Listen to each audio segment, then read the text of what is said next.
ચાલો આજે આપણે એક રસપ્રદ વિષયમાં થોડા ગુંડા ઉતરીએ. હા જરૂર.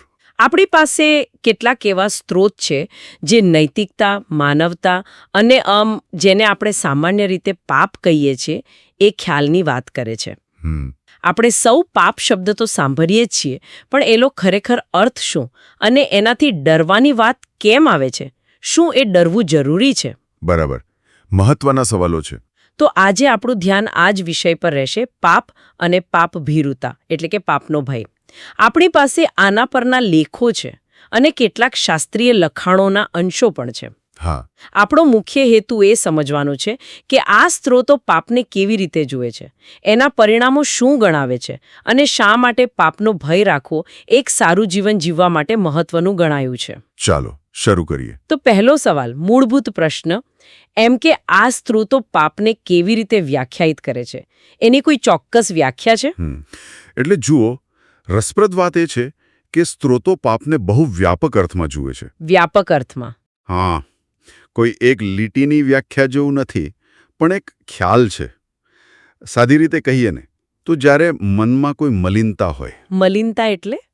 એટલે કે ખરાબ ભાવ, સ્વાર્થ હોય કે પછી અજ્ઞાનતા હોય અને એનાથી પ્રેરાઈને કોઈ એવું કામ કરવામાં આવે, પછી એ વિચાર હોય, વાણી હોય કે વર્તન, જેનાથી પોતાની કે બીજા કોઈ જીવની આત્માને, એની ચેતનાને દુઃખ પહોંચે, ઠેસ વાગે, એ પાપ છે. અચ્છા, એટલે ખાલી ક્રિયા જ નહીં? ના ના, એમાં આપણા ઈરાદા, આપણા વિચારો એ બધું આવી ગયું. એટલે કે ધારો કે મેં મનમાં કોઈનું ખરાબ વિચાર્યું તો એ પણ પાપ ગણાય? બરાબર, એ પણ એ દિશામાં ગયું. અને સ્ત્રોતો કેટલાક કાર્યોને તો મૂળભૂત અને ગંભીર પાપ ગણે છે, જેને 7 વ્યસન તરીકે ઓળખાવ્યા છે. 7 વ્યસન?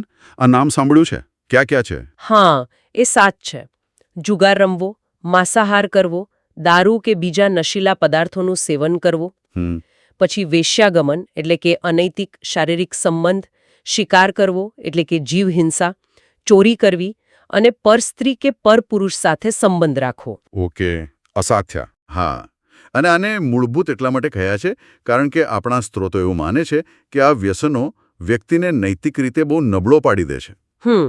અને પછી એ બીજા અનેક નાના મોટા પાપ કરવા તરફ સહેલાઈથી દોરાઈ જાય છે, જાણે પાપ માટેના દરવાજા ખોલી દે છે. સમજાયું. આ 7 વ્યસનો તો સ્પષ્ટ રીતે ગંભીર બાબતો લાગે છે, પણ તમે એમ પણ કહ્યું કે વિચારો અને રોજિંદા વર્તન પણ મહત્વના છે.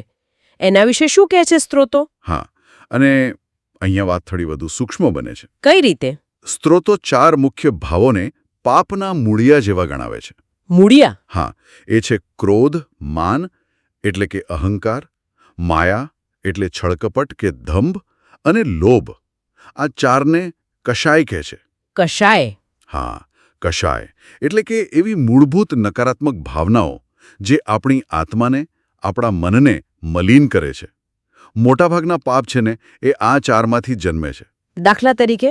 જેમ કે જુઓ, ક્રોધ આવે તો માણસ હિંસા કરે બેસે, અપશબ્દો બોલી નાખે. અહંકાર હોય તો બીજાનું અપમાન કરે. બરાબર. છળ કપટ કે માયા હોય તો વિશ્વાસઘાત કરે. અને લોભ હોય તો ચોરી કે અન્યાય કરવા પ્રેરાય. આ સિવાય જૂઠું બોલવું, કોઈની નિંદા કરવી, ઈર્ષ્યા કરવી, વેરઝેર રાખવું, કારણ વગર ઝઘડા કરવા, આ બધું પણ આ કશાયોનું જ પરિણામ છે. એટલે એ પણ પાપ જ ગણાય. બાપરે! એનો અર્થ તો એ થયો કે પાપ એ ફક્ત કોઈ મોટી ઘટના નથી, પણ આપણી અંદરની સ્થિતિ પણ છે. બિલકુલ. શું આજના સમયના સંદર્ભમાં પણ સ્ત્રોતો કંઈ કહે છે? મતલબ આપણી ખાણીપીણી, કમાણી એ બધું? હા, કેટલાક સ્ત્રોતો આજના જીવન સાથે જોડાયેલી બાબતોને પણ આ નજરે જુએ છે. જેમ કે? જેમ કે ભોજન બાબતે વાત કરીએ તો રાત્રે જમવાનું ટાળવાનું કહે છે. કંદમૂળ, જેમાં એવી માન્યતા છે કે અનંત જીવો હોય છે, તે ન ખાવાની વાત છે. ઓકે. અથવા તો બહારની બિનઆરોગ્યપ્રદ વસ્તુઓ કે જેને અભક્ષ્ય ગણવામાં આવે તે ખાવાનું ટાળવું. અને કમાણી બાબતે? આજીવિકા બાબતે પણ છે. જેમ કે કોઈની રોજીરોટી છીનવી લેવી, એ પાપ છે. વેપારમાં છેતરપિંડી કરવી, ઓછું તોળવું, ભેળસેળ કરવી અથવા તો અન્યાયી રીતે બહુ વધારે પડતું વ્યાજ લેવું. અને સામાન્ય વ્યવહારમાં પણ કોઈ પર ખોટો આરોપ મૂકી દેવો, કોઈની શારીરિક કે માનસિક મર્યાદાની મજાક ઉડાવવી, ગાળો બોલવી, કોઈ ગરીબ કે લાચાર વ્યક્તિનું અપમાન કરવું, હા, આ બધી વસ્તુઓ પણ અંતે તો કોઈકને દુઃખ પહોંચાડે છે, એટલે એને પણ પાપના દાયરામાં જ ગણવામાં આવી છે. આ તો ખરેખર પાપનો ખ્યાલ ઘણો વિશાળ છે. મોટા ગુનાઓથી લઈને આપણા રોજબરોજના નાના વર્તન અને વિચારો સુધી ફેલાયેલો છે. હા, બરાબર. ઠીક છે, તો આપણે સમજ્યા કે સ્ત્રોતો મુજબ પાપ શું છે અને એના કેટલા અલગ પાસાઓ છે. પણ હવે મુખ્ય સવાલ પર આવીએ. એનાથી શું, પાપ કરવાથી ફેર શું પડે છે? એનું પરિણામ શું આવે? જુઓ, આ મુદ્દો આખી વાતના કેન્દ્રમાં છે અને સ્ત્રોતો આના બહુ જ ગંભીરતાથી લે છે. મૂળભૂત સિદ્ધાંત એક જ છે: દરેક ક્રિયાનું, દરેક કર્મનું ફળ હોય જ છે. અને પાપ કર્મનું ફળ, સ્ત્રોતો ભારપૂર્વક કહે છે, હંમેશા દુઃખ જ હોય છે. સુખ ક્યારે નહીં. હંમેશા દુઃખ. હંમેશા દુઃખ. એ દુઃખ શારીરિક હોઈ શકે, માનસિક હોઈ શકે, આર્થિક, સામાજિક, ગમે તે પ્રકારનો હોય, પણ હોય છે દુઃખ જ. પ્રકૃતિનો નિયમ છે ને, જેવું વાવશો તેવું લણશો. હા, કાંટા વાવીને કેરીની આશા તો ના રાખી શકાય, બરાબર ને? સાચી વાત છે. આ તો થયો કર્મનો સિદ્ધાંત. શું આ વાતને વધારે સ્પષ્ટ કરતું કોઈ ઉદાહરણ સ્ત્રોતોમાં મળે છે? હા, મળે છે. અને એક ખૂબ જ ધારદાર, એમ કહી શકાય કે વિચારતા કરી દે તેવું દૃષ્ટાંત એક સ્ત્રોતમાં આપેલું છે. કયું? લેખક એક હોસ્પિટલની મુલાકાતનું વર્ણન કરે છે. ત્યાં અલગ વોર્ડમાં દર્દીઓ હતા. કોઈને વીંછી કરડ્યો હતો, કોઈને સાપ ડંખ્યો હતો, કોઈને હડકાયું કૂતરું કરડ્યું હતું. ઓહ. ડોક્ટરો કહેતા હતા કે આ બધાની સારવાર છે, ઝેર ઉતરી જશે, બચી જવાની આશા પૂરી છે. પણ એક ચોથો રૂમ હતો. એમાં એક દર્દી ભયંકર પીડામાં કણસતો હતો. લેખકે પૂછ્યું કે ભાઈ, આને શું થયું છે?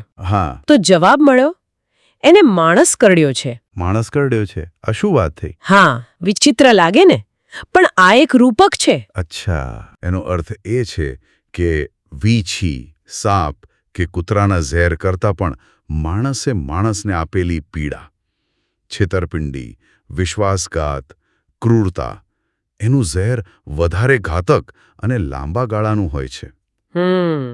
પ્રાણી તો પોતાની પ્રકૃતિ મુજબ વર્તે, પણ માણસ જ્યારે જાણી જોઈને પોતાના સ્વાર્થ માટે બીજાને ઠેસ પહોંચાડે છે, ત્યારે એ સૌથી ભયંકર બની જાય છે. આ દૃષ્ટાંત એ બતાવે છે કે માનવીય પાપોની અસર કેટલી ઊંડી અને વિનાશક હોઈ શકે છે. આ ખરેખર હચમચાવી દેનારું છે. તો શું આ પાપનું ફળ તરત જ મળે છે કે પછી ક્યારે મળે? સ્ત્રોતો કહે છે કે કર્મફળ મળે એ તો નક્કી જ છે, પણ ક્યારે મળશે એ નિશ્ચિત નથી. એટલે કે ફળ આ જ જન્મમાં મળી શકે, મૃત્યુ પછી બીજા જન્મમાં પણ મળી શકે, અથવા તો અનેક જન્મો સુધી એની અસર ચાલુ રહી શકે છે. ભવો સુધી. હા. મહાભારતનું એક પ્રસિદ્ધ ઉદાહરણ આ સંદર્ભમાં ઘણીવાર ટાંકવામાં આવે છે. ભીષ્મ પિતામહનું. હા. જ્યારે ભીષ્મ પિતામહ બાણોની શૈયા પર સૂતા હતા અને અસહ્ય પીડા ભોગવી રહ્યા હતા, ત્યારે એમણે શ્રીકૃષ્ણને પૂછ્યું કે મેં એવું તે શું પાપ કર્યું છે કે મને આવી પીડા મળે છે? ત્યારે શ્રીકૃષ્ણે એમના પૂર્વકર્મો યાદ કરાવ્યા. ત્યારે ભીષ્મને યાદ આવ્યું કે યુવાનીમાં એમણે કદાચ અજાણતા એક નિર્દોષ સાપને મારીને કાંટા પર ફેંકી દીધો હતો, જે બિચારો પીડાથી તડપી રહ્યો હતો. જો કે એક બીજો મત એવો પણ છે, અને એ વધુ પ્રચલિત છે, કે ભીષ્મે દ્રૌપદીના વસ્ત્રાહરણ વખતે સભામાં શક્તિશાળી હોવા છતાં, બધું જાણતા હોવા છતાં મૌન સેવ્યું હતું. હા, એ પ્રસંગ તો જાણીતો છે. તે અધર્મ સહન કરવાના પાપનું ફળ તેઓ ભોગવી રહ્યા હતા. કારણ ગમે તે હોય, સાર એ જ છે કે કરેલું કર્મ, ખાસ કરીને પાપ કર્મ, ક્યારેય અડે જતું નથી. તેનું ફળ ભોગવવું જ પડે છે, ભલે એમાં સમય લાગે. એટલે કર્મના બંધનમાંથી છૂટવું સહેલું નથી. આ સમજણ ખરેખર બહુ મહત્વની છે. અને મને લાગે છે કે આના પરથી જ પાપ ભીરુતાનો ખ્યાલ આવ્યો હશે, ખરું ને? બરાબર. એ જ મુદ્દા પર હવે આવીએ. હા, તો હવે આપણે આ ચર્ચાના મુખ્ય શબ્દ પાપ ભીરુતા પર વાત કરીએ. એનો સીધો અર્થ તો એમ થાય કે પાપનો ડર. પણ શું એનો અર્થ એવો થાય કે આપણે ભગવાનથી ડરવાનું કે સજાના ડરથી સારા બનવાનું? ના, અહીંયા એક બહુ જ મહત્વનો ભેદ સમજવા જેવો છે. જે સ્ત્રોતો, ખાસ કરીને જૈન દર્શનના સંદર્ભમાં જે વાત આવે છે, તે સ્પષ્ટ કરે છે. શું ભેદ છે? પાપ ભીરુતા એટલે ઈશ્વર કે ભગવાનથી ડરવું એવો અર્થ નથી. કારણ કે એ દર્શન પ્રમાણે ભગવાન તો વીતરાગ છે, રાગદ્વેષથી પર છે. તે કોઈને સજા નથી આપતા. અચ્છા, તો પછી શેનો ડર? પાપભીરુતા એટલે પોતાના જ કરેલા ખોટા કર્મોના જે અનિવાર્ય પરિણામો આવવાના છે, જે દુઃખદાયક પરિણામો છે, એનાથી ડરવું. પોતાના કર્મોના ફળથી? હા, એ કર્મ સિદ્ધાંત પરની અતૂટ શ્રદ્ધા છે. કોઈ પણ ખોટું કામ કરતા પહેલા મનમાં એ વિચાર આવવો કે અરે આ કર્મનું ફળ તો મારે જ ભોગવવું પડશે, અને એ સુખદ નહીં હોય. આ જે સમજણ છે અને એનાથી જે સંકોચ જન્મે એ જ સાચી પાપભીરુતા છે. એટલે એક જાતની આંતરિક વિવેક બુદ્ધિ? હા, કહી શકાય. એક ચેતવણી સિસ્ટમ જેવી. આ રસપ્રદ છે. શું આનો કોઈ મનોવૈજ્ઞાનિક દ્રષ્ટિકોણ પણ હોઈ શકે? આજકાલ આપણે મેન્ટલ હેલ્થની, માનસિક સ્વાસ્થ્યની બહુ વાત કરીએ છીએ. બિલકુલ. અને એક સ્ત્રોત અને આધુનિક મનોવિજ્ઞાન સાથે જોડીને બહુ સરસ રીતે સમજાવે છે. જણાવશો. ભલે આપણે શબ્દ પાપનો ડર વાપરીએ, પણ એ કોઈ નેગેટિવ ડર નથી. એને એક સક્રિય માનસિક સ્વાસ્થ્યની સુરક્ષા પ્રણાલી કહી શકાય. Mental health protection system? હા, જુઓ, આપણે જે પાપ ગણાવ્યા, ખાસ કરીને પેલા 4 કશાયો ક્રોધ, માન, માયા, લોભ, એનાથી પ્રેરાઈને જ વ્યક્તિ ઝૂઠ, છેતરપિંડી, હિંસા, વિશ્વાસઘાત જેવા કામો કરે છે, ખરું ને? હા. હવે મનોવિજ્ઞાન પણ એ જ કહે છે કે આવા નકારાત્મક ભાવો અને કાર્યો વ્યક્તિમાં સતત સ્ટ્રેસ, એન્ઝાયટી, ગિલ્ટ એટલે કે અપરાધ ભાવ ગિલ્ટ અને લાંબા ગાળે ડિપ્રેશન જેવી સમસ્યાઓ ઊભી કરે છે. તો પાપભીરુતા એટલે શું? એવા કાર્યોથી સભાનપણે દૂર રહેવાની વૃત્તિ, જે નિશ્ચિતપણે આપણી માનસિક અને ભાવનાત્મક શાંતિ છીનવી લેવાના છે. ઓકે. એ એક રીતે પોતાની જાતનું, પોતાના માનસિક સ્વાસ્થ્યનું રક્ષણ કરવાની સમજ છે. એટલે એ આધ્યાત્મિક તો છે જ, પણ સાથે સાથે મનોવૈજ્ઞાનિક સ્વરક્ષણ જેવું પણ છે. Self preservation. તત્વ શું ગણવામાં આવ્યું છે શાસ્ત્રોમાં? એનું સ્થાન તો ખૂબ જ ઊંચું છે. એક સ્ત્રોતમાં તો પાપભીરુતાને સર્વધર્મોની જનેતા કહી છે. બધા ધર્મોની માતા? હા, કારણ સીધું સાદું છે. જેના હૃદયમાં ખોટું કરતા ડર લાગે, જેનામાં એ વિવેક હોય કે ભાઈ આ કરવાથી મને અને બીજાને નુકસાન થશે, એનામાં પછી બીજા સદ્ગુણો, દયા, કરુણા, સત્ય, પ્રામાણિકતા, અહિંસા, આ બધું સહજ રીતે વિકસવા માંડે છે. જે પાપથી દૂર રહે છે એ પુણ્યની નજીક જાય છે, એમ કહી શકાય. પણ અહીં એક બીજો સવાલ મનમાં આવે છે. જી. ઘણા લોકો એવા હોય છે જે પાપ કરતા નથી, પણ એ એટલા માટે નહીં કે એને પાપનો ડર છે, પણ કદાચ પકડાઈ જવાનો ડર હોય, સમાજમાં આબરૂ જવાનો ડર હોય, કે પછી કાયદાનો ડર હોય. તો શું એને પાપભીરુતા કહી શકાય? આપે બહુ જ સચોટ મુદ્દો પકડ્યો, અને સ્ત્રોતો આ ભેદને ખૂબ સ્પષ્ટ રીતે પાડે છે. શું કે છે? ખરેખર પાપથી ડરવું અને પાપ કરતા પકડાઈ જવાથી કે એના સામાજિક પરિણામોથી ડરવું, એ બે વાતમાં મોટો ફરક છે. હા. મોટા ભાગના લોકો બીજા પ્રકારના ડરથી જ ખોટું કરતા અટકે છે. આના માટે એક સ્ત્રોતમાં ચોરના પિતાનું દૃષ્ટાંત બહુ માર્મિક છે. શું છે એ દૃષ્ટાંત? એક યુવાન ચોર 18મી વખત ચોરી કરતા પકડાયો. ન્યાયાધીશે એના પિતાને બોલાવીને ઠપકો આપ્યો. પછી પિતા જેલમાં દીકરાને મળવા ગયા. દીકરાને એમ કે હવે પિતા કહેશે કે બેટા આ ચોરી છોડી દે, પણ પિતાએ શું કહ્યું ખબર છે? શું કહ્યું? પિતા કહે, બેટા જરા હાથ ઉસ્તાદીથી અજમાવને, આમ વારે વારે પકડાઈ જાય છે એ સારું નહીં. ઓહ, મતલબ એમને પાપની નહીં, પકડાઈ જવાની ચિંતા હતી. બરાબર. અહીં પિતાને દીકરાના પાપ કર્મથી દુઃખ નથી, પણ પકડાઈ જવાથી જે બદનામી થાય છે એની ચિંતા છે. સાચી પાપભીરુતા તો આંતરિક ગુણ છે. જ્યારે કોઈ જોતું ન હોય, કોઈ સજાનો ભય ન હોય, ત્યારે પણ જે વ્યક્તિને ખોટું કરતા પોતાનો અંતરાત્મા, પોતાની અંદરની સમજ રોકે, એ જ સાચી પાપભીરુતા. સમજાયું. પણ જીવનમાં ક્યારેક એવી પરિસ્થિતિ પણ આવે છે ને કે માણસ મજબૂરીમાં કોઈ એવું કામ કરવા પ્રેરાય જેને તે પોતે પણ ખોટું સમજતો હોય. જેમ કે કુટુંબનું પેટ ભરવા માટે કદાચ કંઈક કરવું પડે. એનું શું? હા, આ એક વાસ્તવિક અને થોડું જટિલ પ્રશ્ન છે, અને સ્ત્રોતો આ વિશે પણ થોડું માર્ગદર્શન આપે છે. શું કહે છે?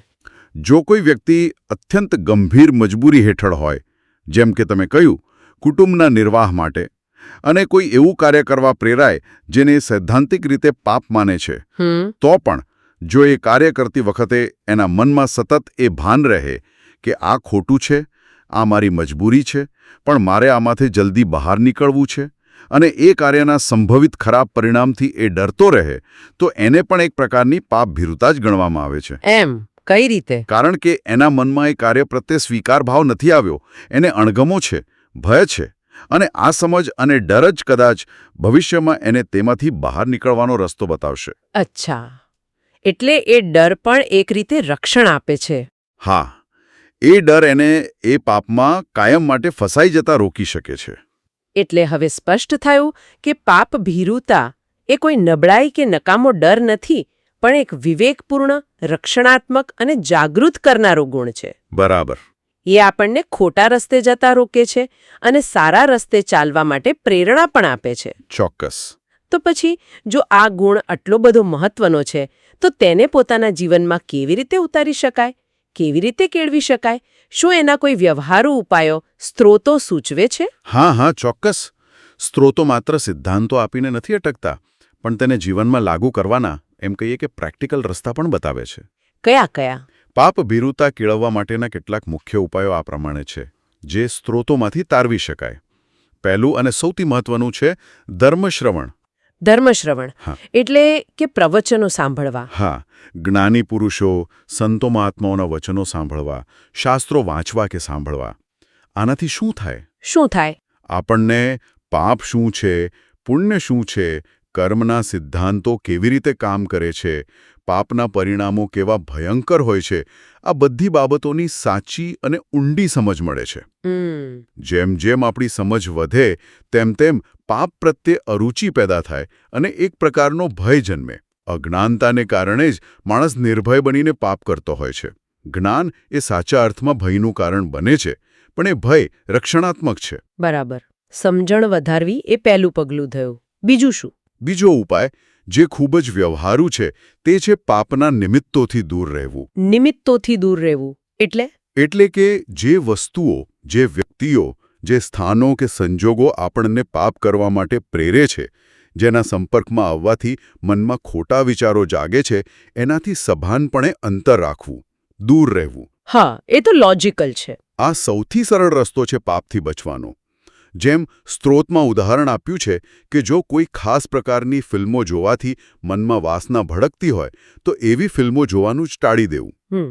જો અમુક મિત્રો સાથે બેસવાથી જુગાર રમવાની કે દારૂ પીવાની ઈચ્છા થતી હોય, તો એવી સંગત જ છોડી દેવી.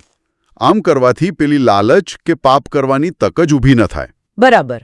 પણ ઘણીવાર આપણે એવું વિચારીએ કે આ તો નાની વાત છે, જેમ કે થોડો ગુસ્સો કરી લીધો કે નાનું અમથું જૂઠ બોલી દીધું. એનું શું? એને બહુ ગણકારીએ નહીં. અને એ જ ત્રીજો મહત્વનો મુદ્દો છે જે સ્ત્રોતો ઉઠાવે છે. નાના પાપોથી પણ સાવચેત રહેવું. નાના પાપોથી પણ? હા, સ્ત્રોતોમાં નાવમાં પડેવા કાણાનું ઉદાહરણ બહુ સરસ છે. એક નાનકડું કાણું હોય નાવમાં તો શરૂઆતમાં એ બહુ નજીવું લાગે. હા. પણ જો એને સમયસર પૂરવામાં ન આવે તો ધીમે ધીમે તેમાંથી પાણી ભરાતું જાય અને આખી નાવ ડૂબી જાય. સાચી વાત. એ જ રીતે આપણને નાનો લાગતો ક્રોધ ક્યારે મોટા ઝઘડા કે વેરઝેરમાં પરિણમી જાય એ કહેવાય નહીં. એક નાનું જૂઠ છુપાવવા માટે બીજા 100 જૂઠ બોલવા પડે. હા, એવું બને છે. નાની ઈર્ષ્યા ક્યારેક મોટા ષડયંત્રનું કારણ બની શકે. એટલે સ્ત્રોતો ચેતવે છે કે નાનામાં નાના પાપ પ્રત્યે પણ બેદરકાર ન રહેવું જોઈએ. એને શરૂઆતમાં જ ઓળખીને અટકાવી દેવું જોઈએ, નહીં તો એ મોટું સ્વરૂપ ધારણ કરી શકે છે. આ 3 ઉપાય થયા. અને છેલ્લે કોઈ સકારાત્મક અભિગમ પણ છે? મતલબ ખાલી પાપથી બચવાની જ વાત છે કે કંઈક સારું કરવાની પ્રેરણા પણ મળે? ચોક્કસપણે. અને એ જ ચોથો ઉપાય છે, સકારાત્મક ઉદાહરણોનું ચિંતન કરવું. સારા ઉદાહરણો? હા, દુનિયામાં સારા, સદ્ગુણી, પ્રામાણિક અને માનવતાવાદી લોકો પણ ઘણા થયા છે અને છે. એમના જીવન પ્રસંગો જાણવા, વાંચવા અને એના પર વિચાર કરવો. આનાથી આપણને સારા કાર્યો કરવાની પ્રેરણા મળે છે.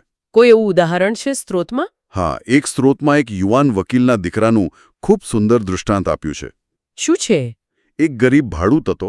એના પર એના મકાન માલિકે ભાડું ન ચૂકવવા બદલ કેસ કર્યો હતો. કેસ આ યુવાન વકીલ પાસે આવ્યો. તેણે જોયું કે ભાડૂત ખરેખર ખૂબ લાચાર છે. હવે એ ઈચ્છત તો કેસ લડીને પોતાની ફી કમાઈ શકત, પણ એણે એમ ન કર્યું. એણે પોતાની બચતમાંથી ભાડૂતના જે બાકી ભાડાના પૈસા હતા, લગભગ 3600 રૂપિયા, એ ચૂપચાપ મકાન માલિકને ભરી દીધા. અરે વાહ! અને પેલા ભાડૂતને કહ્યું કે ભાઈ, સમાધાન થઈ ગયું છે, ચિંતા ન કરશો. એણે કાયદાની વકીલાત ન કરી, પણ જાણે માનવતાની વકીલાત કરી. ખૂબ સરસ. પછી જ્યારે એના અનુભવી વકીલ પિતાને આ વાતની ખબર પડી ત્યારે એમને ઠપકો ના આપ્યો, પણ દીકરાને ગળે લગાડીને આશીર્વાદ આપ્યા અને કહ્યું, બેટા, વકીલાત જરૂર કરજે, પણ હંમેશા સત્યની કરજે, માત્ર અસીલની નહીં. વાહ, કેટલું પ્રેરણાદાયક. હા, તો આવા પ્રસંગો આપણામાં પણ રહેલી સારપને જગાડે છે અને પાપથી દૂર રહેવાની શક્તિ આપે છે. આ ઉપાયો ખરેખર ખૂબ જ વ્યવહારુ અને પ્રેરણાદાયક લાગ્યા. આ બતાવે છે કે પાપ ભીરુતા એ માત્ર ડરનો એક ખ્યાલ નથી, પણ સમજણ, વિવેક અને સભાન પ્રયત્નોથી જીવનમાં ઉતારી શકાય એવો એક સક્રિય ગુણ છે. બિલકુલ. તો આજના આ સમગ્ર વિશ્લેષણના અંતે મુખ્ય વાત શું ઉભરી આવે છે? આપણે જોયું કે પાપનો અર્થ ઘણો વ્યાપક છે, જેમાં આપણા વિચારો, વાણી અને કર્મો બધું જ આવી જાય છે. હા, આપણે સમજ્યા કે કર્મના સિદ્ધાંત મુજબ પાપના પરિણામો અનિવાર્ય છે અને તે હંમેશા દુઃખદાયક હોય છે, ભલે તે ગમે ત્યારે મળે. બરાબર. અને સૌથી મહત્વની વાત, આપણે જાણ્યું કે પાપ ભીરુતા એ કોઈ દેવ કે સજાનો અંધ ભય નથી, બિલકુલ. પણ પોતાના જ કર્મોના ફળનો વિવેકપૂર્ણ ભય છે, જે વાસ્તવમાં એક રક્ષણાત્મક કવચ છે, એક મૂળભૂત સદ્ગુણ છે, જેને તો સર્વ ધર્મોની જનેતા પણ કહી છે, અને તેને કેળવવાના રસ્તા પણ આપણે જોયા. તમે બરાબર સારાંશ આપ્યો.